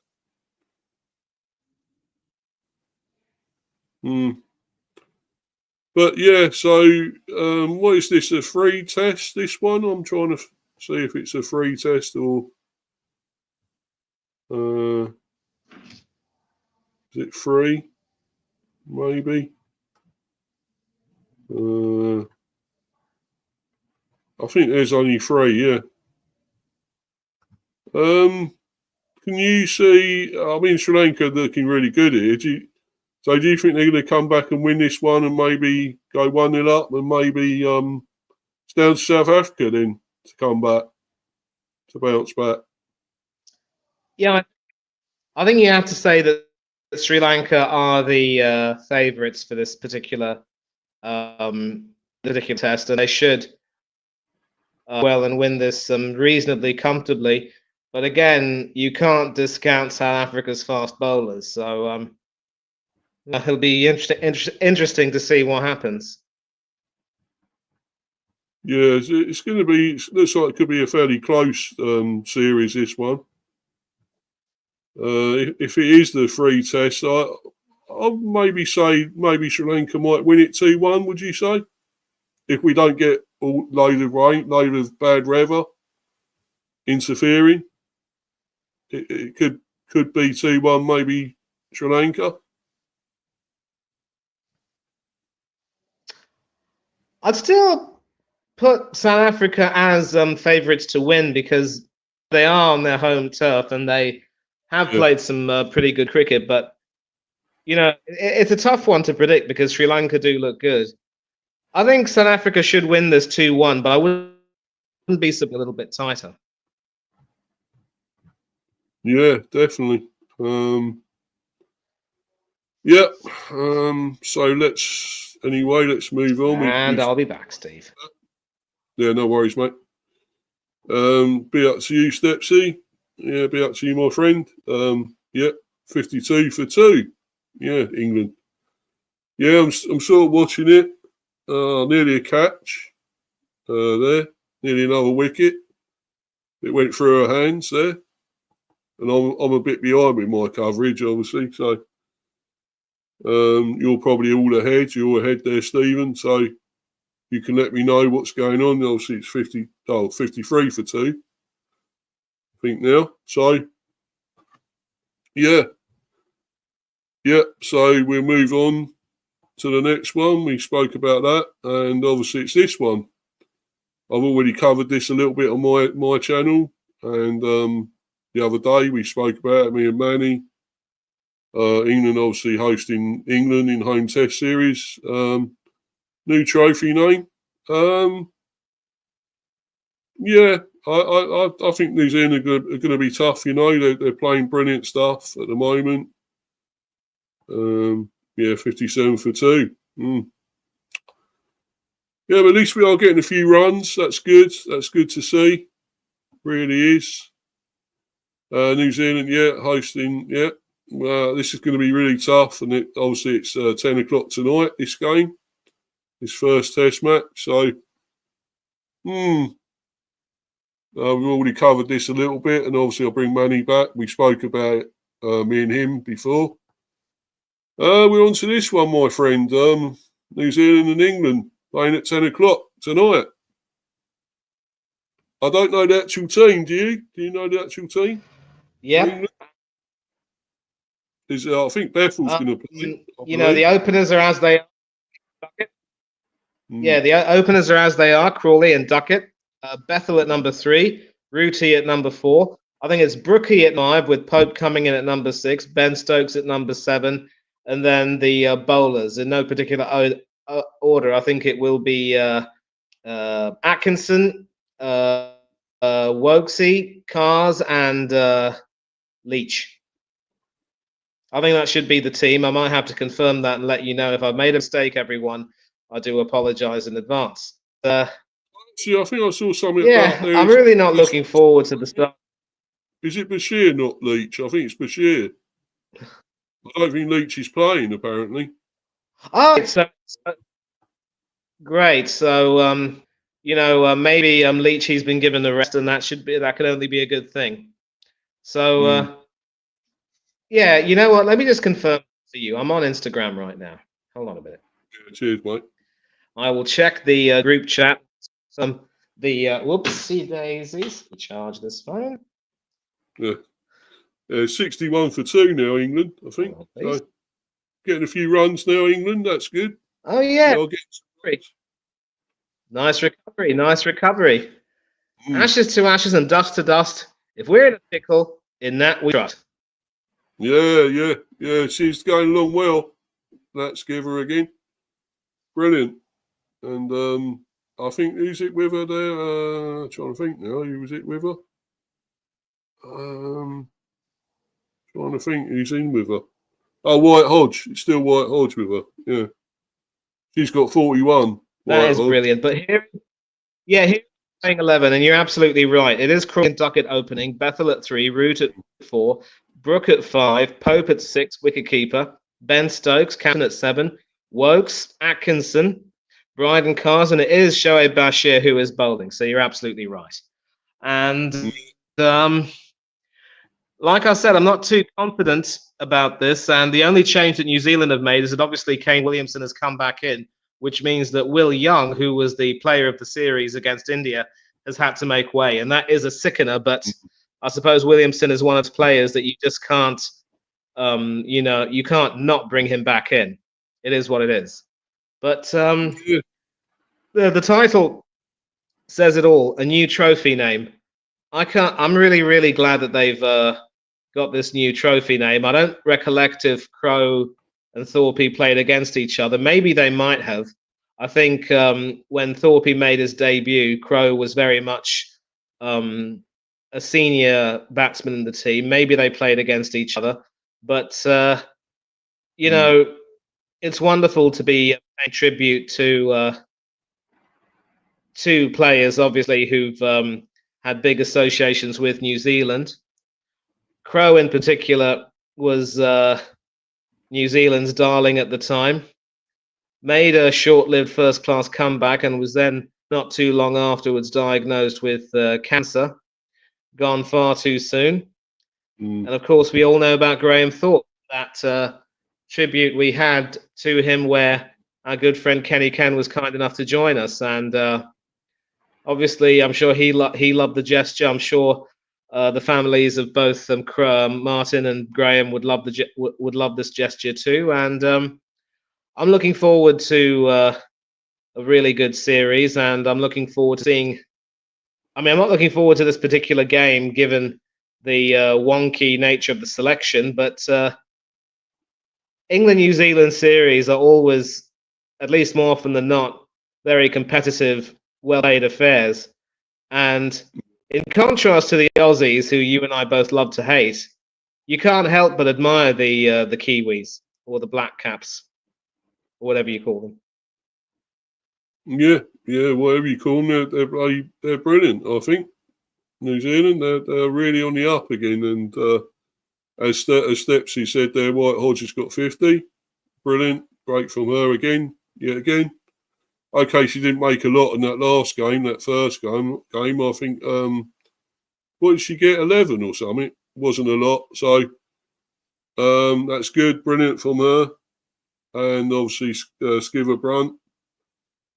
But yeah, going really well.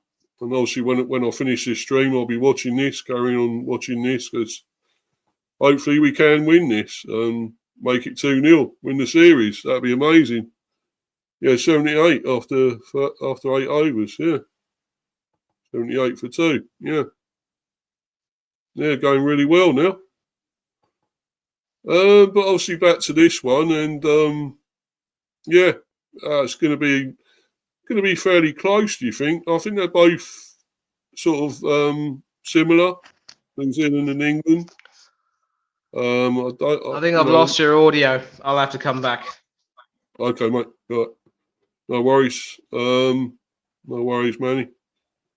I think they're sort of both on the same level in a way. Both got, strengths and weaknesses of their batting and bowling. I think they've got, one of the best ever players in Kane Williamson, of course, as we know. And Rachin Ravindra, I'm not sure if I think he's playing, but I'm not sure. But yeah, they got some really talented players, as we know, bowlers. Obviously, Tim Southey still a great operator after all these years. He's obviously a legend. Played for New Zealand for many years, and still a great player. Still a very good player. Obviously, a little bit on the wane slightly because he's getting older, of course, as we know. I think he's 37 maybe? 36, 37, 38 maybe, I don't know. But he's obviously getting older, and but he's still a good player.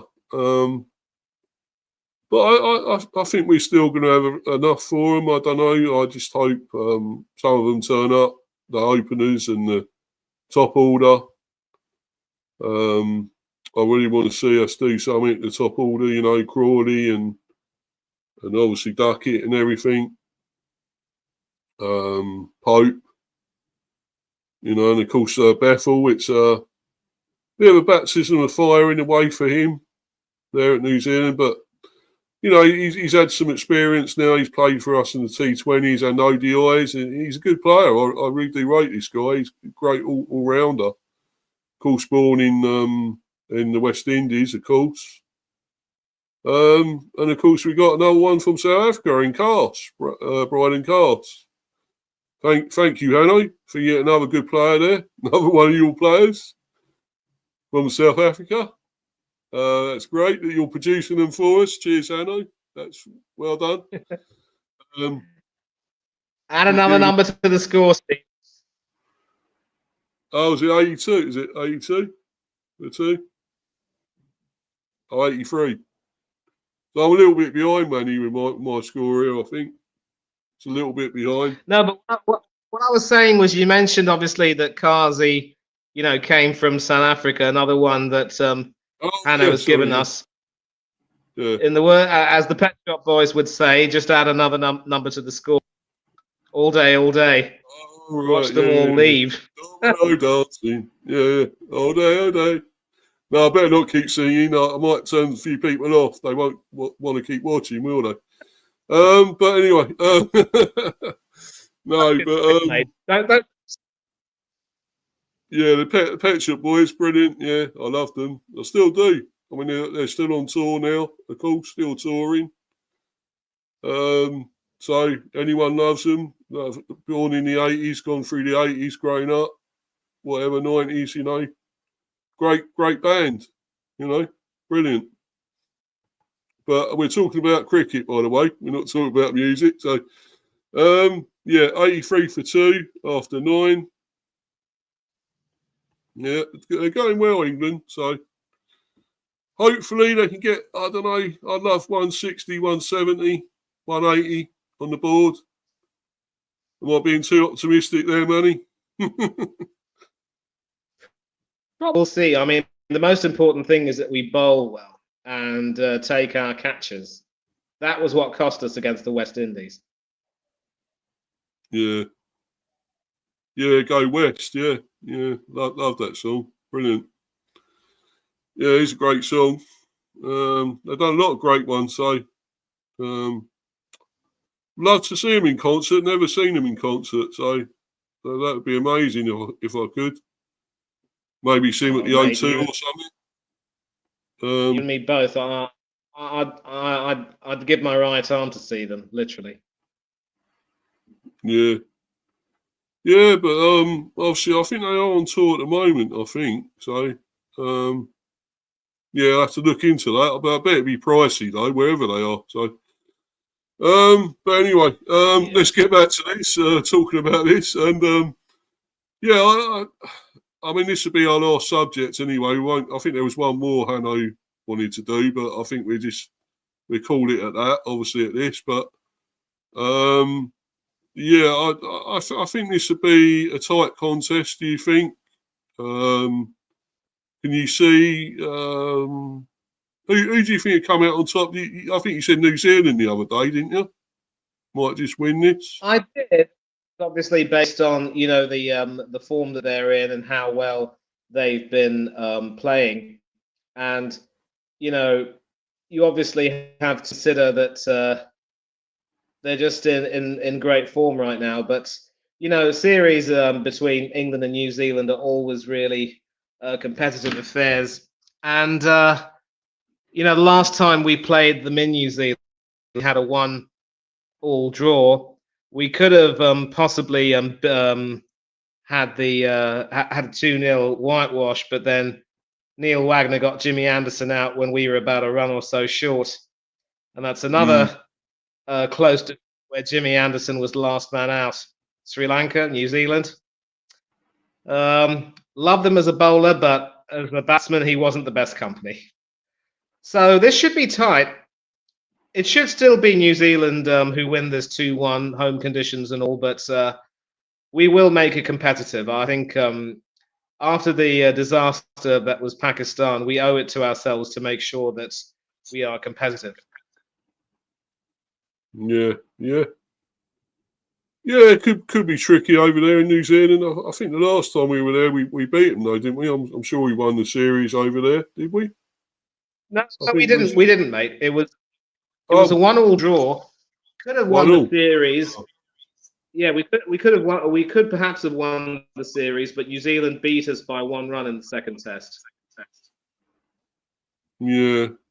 I think it's going to be even tighter this time because, they're going really well again, New Zealand. I mean, they're on a bit of a slump, and then they've sort of like re-emerged again and going really well. And the women, of course, we know the women are doing well as well. So, it's going to be a tough one, and we'll see. We got 10 o'clock at night, so it's going to go until I don't know what time in the morning, 3 or 4 in the morning, I suppose, something like that. It's going to be very late if anyone wants to stay up. Good luck. Get some coffee inside you, plenty of caffeine, to stay up. Yeah, so Ovaltine. Sorry, buddy. I was saying some Ovaltine or some Bovril, whatever you choose. Yeah. Well, caffeine would be ideal. That'd keep you awake, wouldn't it, to watch this? So, one thing I found out is that more than caffeine, it's protein that really helps you stay awake. So, it's got to be the Bovril for me.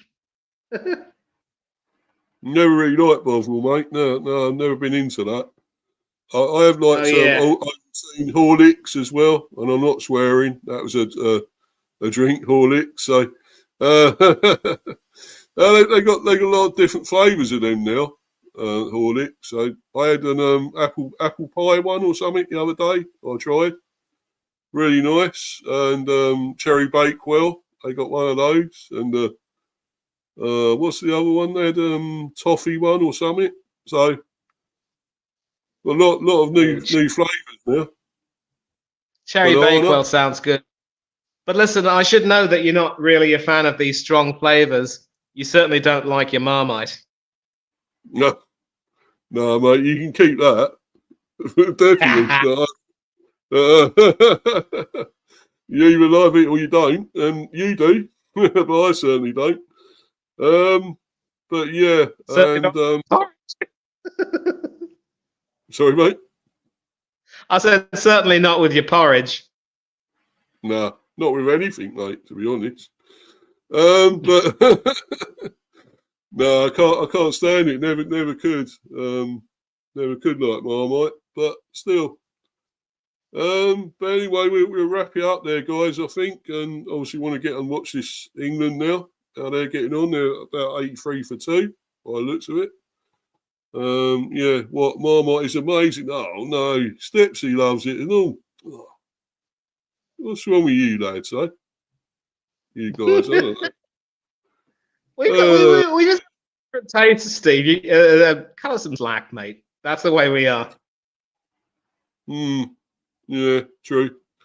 But anyway, we're wrapping up there. It's been pretty good. Shame I had problems with the Wi-Fi and stuff earlier. I would have been on a lot earlier than this. It was supposed to have been about 2:20. I was going to come on, but obviously issues with the Wi-Fi and everything. But we had Rohan on again as well earlier, first time on the channel, I believe. So it was great to see him on. I hope he does come back. He was brilliant. He was great. And on crumpets. Oh, yeah, I love crumpets, but I wouldn't have Marmite on them. No way. Yeah, laugh out loud. Yeah. But yeah, it was great to have him on. I hope he does come back. We need a few more on here, of course. So that's great, and great to have everyone in the live chat. Chelsea fan, Hanno, Daz. Who else did we have? I think there's Donna as well. Had her there earlier. Yeah, so it's great to have a lot in there. And we got through it, but where can we find you, my friend? Also, big up to Stepsy for joining in. I'm glad to see someone who enjoys Marmite as much as I do. Sorry for that. I had to bring Yeah, big to you for hosting this. As well for joining in and obviously lending a great deal of expertise. And I absolutely loved the conversations with him. I'm only sorry that he had to leave before, we could shout him out. But hopefully he'll particular stream and we'll have some more discussions on cricket. And obviously you can find me here on the Coach's Corner and also on Mr. B's channel where we chat England cricket. And also on occasions you can find me on The Buzz, the Hive Football Chat. Also Mr. B's channel. Do as well, please catch me if you can on Del Boy Gunner TV, Oris Talks Football, Up the Cherries in all departments, Tony Claude Gunner TV, Danny A.C. Sports Football United, Gun Down UK, Southern Gooner, Spurs U Asia TV, also a few appearances on Warren's Team Talk, and several other channels as well where I've made some appearances, and obviously they are channels that are quite close to me, very important to me as well. And if they don't believe me when I tell them they're important to me, as always, there'll be a check in the post, but I'm going to have to start writing a few. And obviously it's Wednesday, it's a hump day. Tomorrow, of course, is Thanksgiving in the United States, and hopefully everyone celebrating there will have a lot for which to be thankful. And happy Thanksgiving to all of our friends on the other side of the Atlantic in the US. I know Canada has a different day for Thanksgiving. Some sporting action, of course, cricket going up, and Stepsy with the updates. England are 100 up, which is terrific. Now we need to bowl well and take our catches. And also Champions League action continues today with Aston Villa and Liverpool, among others, in action. Liverpool are playing Real Madrid and Aston Villa are playing Juventus, so that should definitely be exciting. And nothing much else to say, except I hope you get over the hump and enjoy the rest of your week. Enjoy the sporting action that's on later on in a few hours. England and New Zealand will be playing. I don't know if I'll be waking up very early to watch that. I might watch a little bit of the action for sure, but we'll see what happens there. Until then, do please take care of yourselves, be safe and be happy, enjoy everything that's going on, do unto others as you'd have others do unto you, and don't do anything that Mr. B, Rohan, I wouldn't do. But as always, farewell to thee, goodbye, God bless to all of you. It looks as though, my audio and my hearing might be playing up. I'm going to have to vamoose from this stream, but I'll see you all again very soon. And do subscribe to Hanno's channel as well, as well as Mr. B's. See you all soon, everyone. God bless. Cheers, fella. Thanks for that. Once again, Manny, for coming in. Brilliant to have him on there.